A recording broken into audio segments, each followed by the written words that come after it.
অবশেষে কি তবে স্বপ্ন পূরণ হলো ডোনাল্ড ট্রাম্পের? দীর্ঘ প্রতীক্ষার পর পেলেন শান্তি পুরস্কার। আর পুরস্কার পেয়েও কি মনে শান্তি নেই ওই মার্কিন প্রেসিডেন্টের? শুল্ক বৃদ্ধি করেছে, ভিসায় প্রতিবন্ধকতা সৃষ্টি করেছে। তারপর এবার কি তবে ভারতীয় চালেও আপত্তি ওই ট্রাম্পের?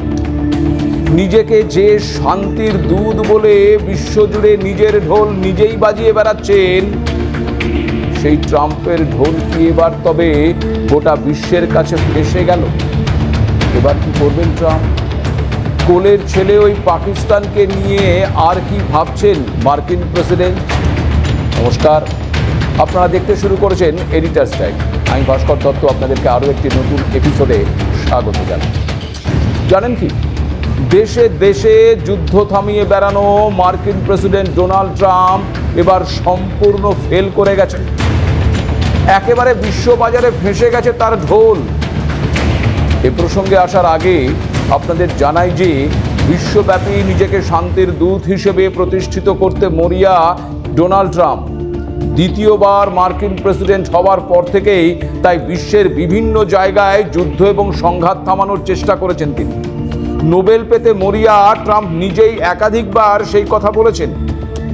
এমনকি এবছর নোবেল শান্তি পুরস্কার না পাওয়ায় বিস্ময় প্রকাশ করেছিলেন তিনি। সঙ্গে আবার আশা ব্যক্তও করেছিলেন যে আগামী বছর হয়তো তাকে দেওয়া হবে বিশ্ব শান্তির নোবেল পুরস্কার। এইসবের মাঝেই শান্তির পুরস্কার পেলেন ডোনাল্ড ট্রাম্প। বলা ভালো, অনেক অপেক্ষার পর অবশেষে শান্তি পুরস্কার তার হাতে এলো। না, এটা ভাবার কোনো কারণ নেই যে তিনি নোবেলের শান্তি পুরস্কার পেয়েছেন। প্রথম ফিফা শান্তি পুরস্কার পেয়েছেন ওই ট্রাম্প। বিশ্বের সবচেয়ে জনপ্রিয় খেলা ফুটবল। বিভিন্নভাবে বিভিন্ন জায়গায় ফুটবলের মাধ্যমে শান্তি প্রতিষ্ঠিত হয়েছে, থেমেছে সংঘাত। এদিকে বিশ্বের বিভিন্ন প্রান্তে যুদ্ধ থামিয়ে শান্তি প্রতিষ্ঠায় গুরুত্বপূর্ণ ভূমিকা পালন করায় তাই ফুটবল নিয়ামক সংস্থা শান্তি পুরস্কার দিল ওই মার্কিন প্রেসিডেন্ট। ফিফা বিশ্বকাপের গ্রুপ পর্বের ড্র অনুষ্ঠানের শুরুতেই ওই ট্রাম্পের হাতে শান্তির পুরস্কার তুলে দেন ফিফা সভাপতি জিয়ান্নি ইনফান্তিনো। ট্রাম্পকে দেওয়া সার্টিফিকেটের একাংশ পড়েও শোনানো হয় ওই অনুষ্ঠানে। আর সেই সার্টিফিকেটে লেখা, বিশ্বের কোটি কোটি ফুটবল প্রেমীর পক্ষ থেকে এই শান্তি পুরস্কার দেওয়া হয়েছে। কবির সুমনের স্টাইলে সেক্ষেত্রে বলাই যায়, নাই বা হলো নোবেল পাওয়া, না পাওয়ার রং নাও তুমি। অনেকটাই ওই দুধের স্বাদ ঘোলে মেটানোর মতো না, সান্ত্বনা পুরস্কার। শান্তি পুরস্কার তো হাতে এলো, কিন্তু প্রশ্ন হচ্ছে মনে শান্তি কি এলো? কারণ একাধিক যুদ্ধ বা সংঘাত থামানোর দাবি করা ট্রাম্পের ঢোল যে ভেসে গেছে। কেন জানেন?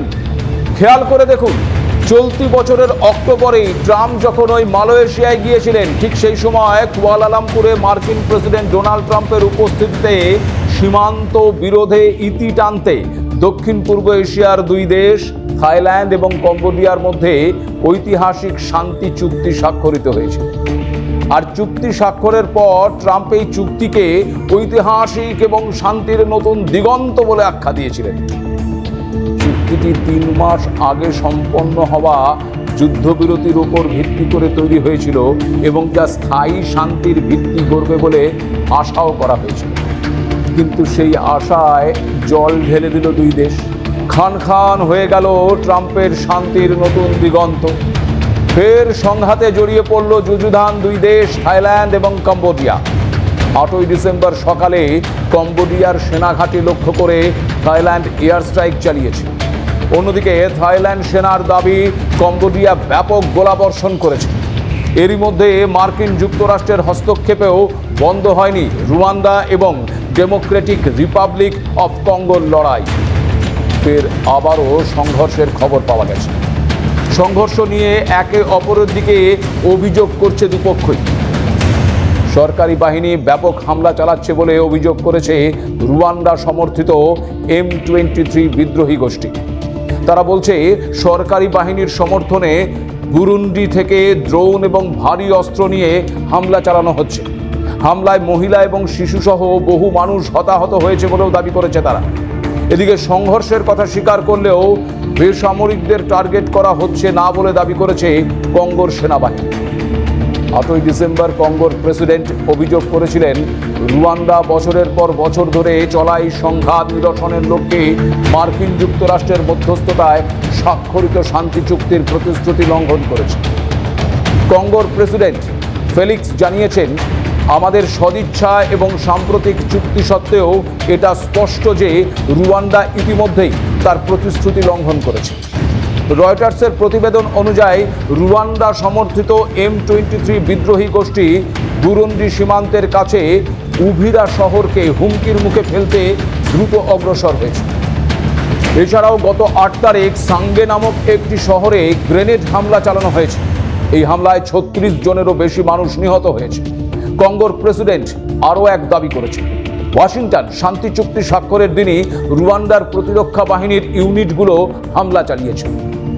বুরুন্ডির উত্তরে রুয়ান্ডা এবং পশ্চিমে কঙ্গোর সঙ্গে সীমান্ত রয়েছে। বুরুন্ডি এবং রুয়ান্ডা দীর্ঘদিন ধরেই অভিযোগ করে আসছে যে M23 বিদ্রোহী গোষ্ঠীর ওপর রুয়ান্ডার সমর্থন রয়েছে, কিন্তু রুয়ান্ডা তা অস্বীকার করেছে। অন্যদিকে থাইল্যান্ড সেনার দাবি, গত 7ই ডিসেম্বর থেকে সিসাকেত প্রদেশে কম্বোডিয়ার সঙ্গে সংঘাত চলছে।